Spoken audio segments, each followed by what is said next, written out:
Hello everybody, this is Mithril Zenith, and welcome back to 15 Minute Tier List, the show where we make a tier list in 15 minutes, and today we have Fire Emblem 4, the first generation, Gen 1.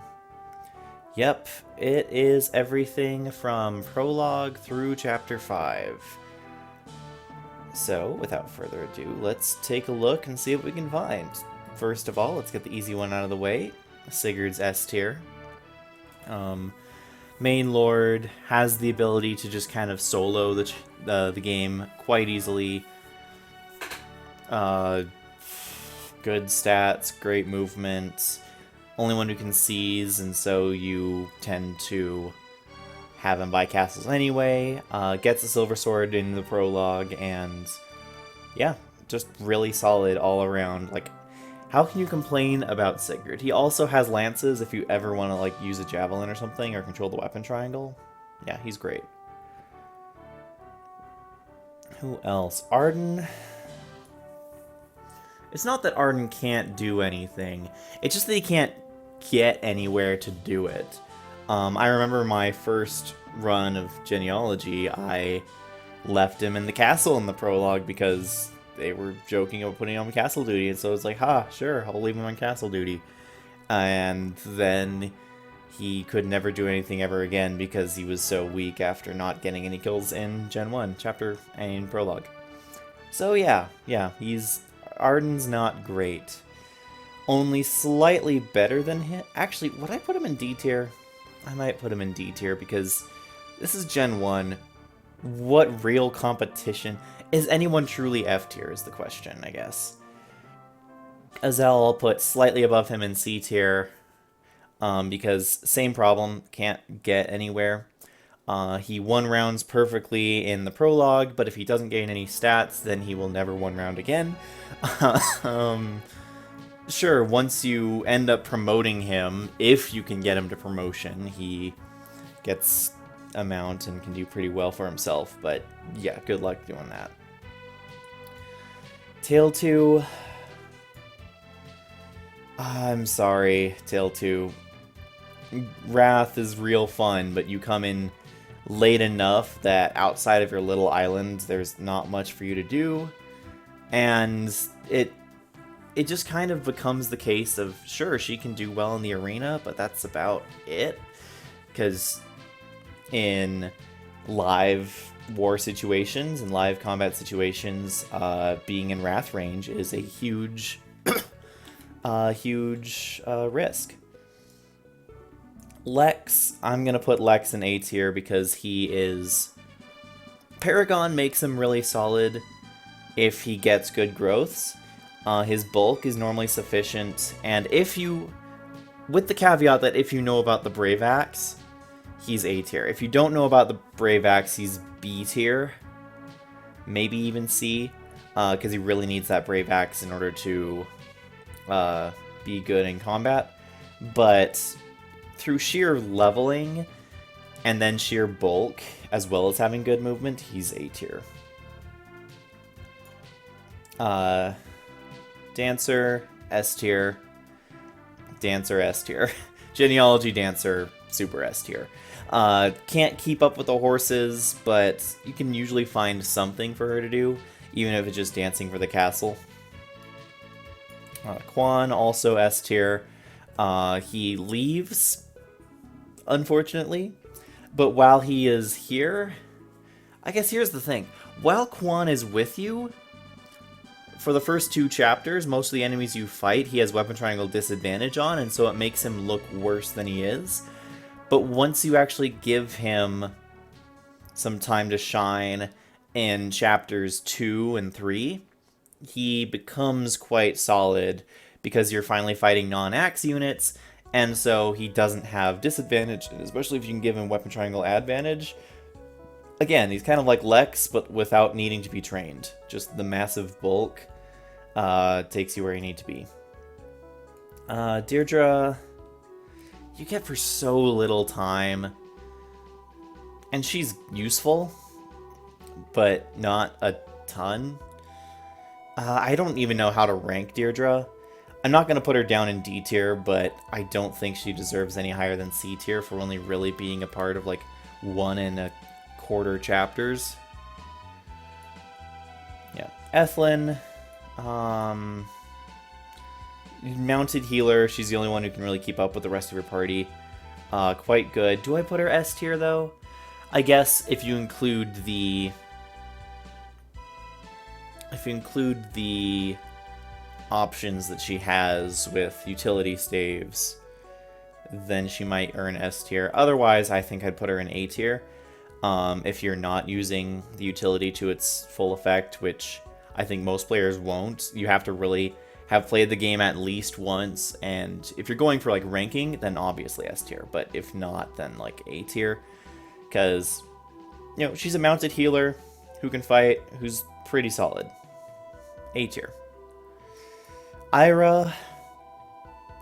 Okay, where I put Ira is going to determine who listens to this tier list or not.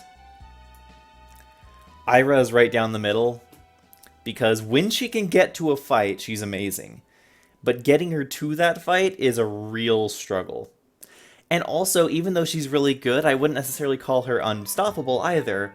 Granted, this is just my experience, because my Ira got hit 3 times by 4% in a single enemy phase and died. So, that was my experience with Ira. Your results may vary. Really solid though, Swordmaster is not the worst class in the game. Stats for overkill, combat, just really good. Jamka, I put Jamka similar, because he has the player phase ability to just kind of delete any unit. Kind of like Ira, actually. But then, how would I put him down in C tier, though? I don't know. Because he's solid, but he's an archer. He's a footlocked archer. Where are you going to really put him? Alec and Noah, they have mounts, and for that reason, I'm considering A tier. But they're weak enough that you have to devote a fair amount of resources to them in order to get them to a really valuable stage. Otherwise, they just kind of exist and float around and aren't doing that much. So yeah, if you know what you're doing with them, Alec and Noah can be pretty good units, but if you don't, they're not exactly the easiest to use, and they really end up reliant on whatever growths they get or whatever rings you manage to put on them. So yeah, I'm leaving them in B tier because they can at least get to the combat and participate, but they're not going to be participating that well. Midir I'll put in B tier as well, because he's a little bit stronger than Alec and Noah, but because he's locked to a bow, it means that he only really has player phase. Sure, he has a mount, so he can double back, and that makes him better than Jamka in that respect. If you give him the killer bow, or if you get a conversation that gives him a brave bow. I never got the brave bow conversation. I never got, I think the rescue staff, rescue or war, one of those two. I never got, like, some of these secret combinations. The only conversations, the only, like, item conversation that I got was the brave sword between Lex and Ira, and that is just kind of automatic anyway. Speaking of brave swords, Holland,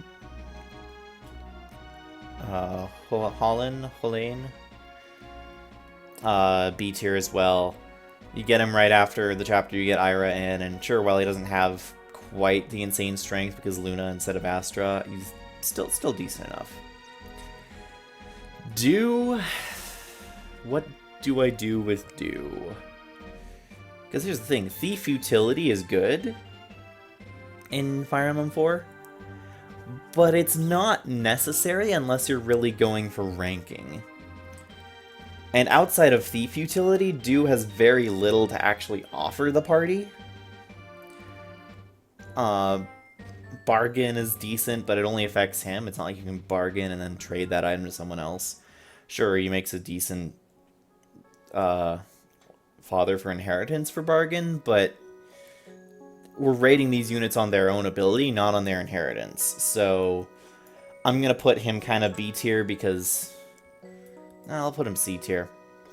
Because if you're not like min-maxing your money, what is due? I think that if you're really good, do is an A to S tier unit if you know what you're doing and have a specific plan. But this kind of implies that you don't necessarily have a plan, and that means that he's C tier because he's just a little bit of extra money here and there. But unless you're planning things out with him really well, you're not going to get very far. Claude is C tier.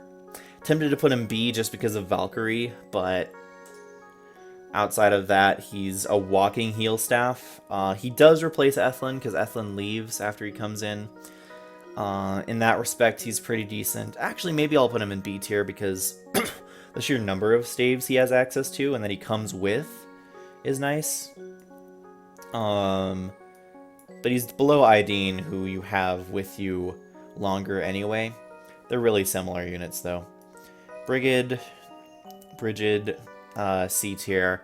Because while she has the U-Fel and deletes one enemy in enemy phase, she has 2 chapters to use it, and it's inaccurate enough that if you try to use it on like Pegasus Knights and Falcon Knights in Chapter 4, you're gonna end up missing at least once or twice when you really don't want to. Other than that, really solid unit though. But again, comes late, is locked to foot, is locked to bows. Lachesis can be an A tier if you get her to promotion. If you don't get her to promotion, she's like a C tier. I'll put her in B tier, split the average. Because Master Knight is great, but being a foot-locked staff sword unit is mediocre at best, and she doesn't even have that much to make her unique. She gets the Earth Sword, which only has 10 uses and is super expensive, and so, yeah. Aranis, I'll give her A tier because while she doesn't get roads, being a flyer is good enough anyway. There's enough for her to do support-wise, and she reveals the fact that the maps are literally no-fly zones. You cannot enter certain zones of the map until story progress unlocks it. But yeah, she's an A-tier unit, because while her combat is not as good as you would like it to be, it's still solid enough. Lewin, I'll put C-tier because he's better than Azel. And even though Azel gets a mount if he promotes, I say if because unless you're really optimizing, it's really hard to get Azel to promotion, either optimizing or slowing way down to feed him kills. Lewin, if you get him the 4 seti, he becomes really good. Before that, he's just kind of mediocre. He does what he needs to, but it's not... I've never felt that Lewin feels good before 4 seti. And after 4 seti, he's overkill, but, I mean, so is anyone with a holy weapon. And you only really have 4 seti for one chapter, Chapter 5. And so, sure, he's pretty decent, but enemies will just avoid him, not even focus him, because they have such low hit on him. And so he loses his enemy phase when he equips 4 seti, because enemies just don't attack him. But I'll put him in B tier because he's at least as useful as a unit that deletes an enemy on player phase, and has some enemy phase potential. Beowulf, I'll give A tier because while he comes in a little bit later, he's still solid. Lock to Swords isn't great, but how often does that matter? Swords are not a bad weapon type in Genealogy. They just don't have 1-2 range. And I'll put Finn in A tier as well. Complete the list. Yeah, it's... we have quite the regular normal curve going on here. Yeah, I'll say. I'm pretty happy with this tier list. I'm pretty happy to say that... yeah, this is kind of how I'd rank the units in usefulness in my experience. On that, at very least, like, kind of a casual run, or just a regular, like, you know, try hard a little bit, but not, like, ranked try hard. Because if we're doing a ranked try-hard run, then we see something like this, where all the staff units just get better, thieves get better. Yeah, if we're doing ranked, that's kind of more how it looks like. But because we're not doing ranked, I'm leaving it there. Alrighty, well, thanks for watching. I hope you enjoyed. Please subscribe if you did enjoy this. I noticed that like 6 people subscribed after I said to subscribe at the start of the last video. Um, I hate that it works, but it works. That's the problem. But anyway, thank you for watching. This is Metro Zenith signing out.